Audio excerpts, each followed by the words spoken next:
I wanted to throw together a video just to quickly talk about how to sharpen or flatten a note on the piano. So let's have a look at that today. First thing I want to cover is something that I've often found particularly strange on piano.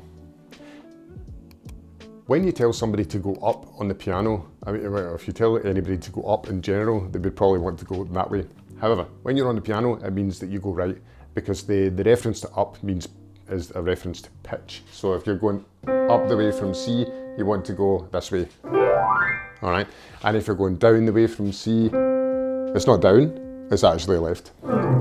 Okay, so that irons out that strangeness. Remember, the up and down are reference to pitch, which means actually right for up and down for left. In the past, I've spoken about what accidentals are and how long they last and stuff like that, and I'll leave a card up above for you to click on that and have a watch if you're not quite sure. Basically, we've got three. We've got a sharp, a flat, and a natural sign.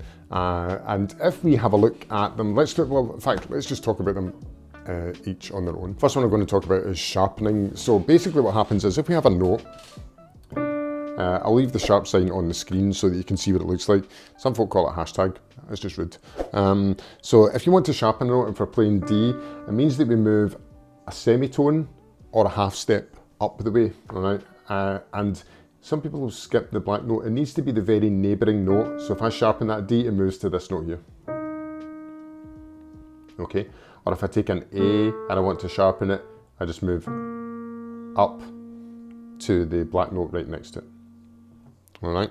Next I want to talk about flattening a note. So it's just the opposite of sharpen really. It looks like a small B, again, it's up on the screen.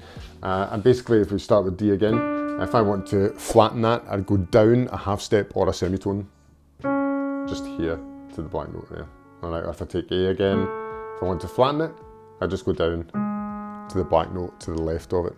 All right. The last accidental I want to talk about is naturals. Now naturals are a bit different, you know, when you sharpen a note, you go up to the right. When you flatten a note, you go down to the left. Naturals are generally used for one of two things. Either if there's an accidental earlier in the bar, so if somebody said, I want a D sharp, but the second D in the bar, I want it to be a D natural, then the way accidentals work is it would be a D sharp by default, so you need a natural sign to bring it back down to the D.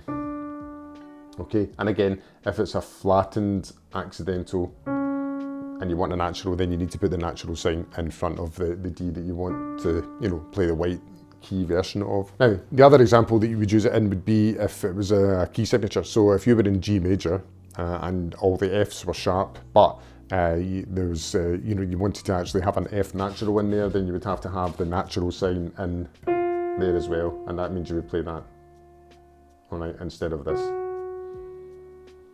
Now, again, I've mentioned this in the accidentals video, they only last to the end of the bar or the measure. Once you have a bar line, then they are wiped out unless it's in the key signature. Okay, and that's it really. It's a relatively short video. If you're still not sure what accidentals are, then I'll leave the video just here for you to click on it and have a watch, and it'll explain what they are and how long they last. But I just wanted to show you what it meant when you actually applied them to the piano. Thanks very much for watching. Have a great day, and I'll see you soon.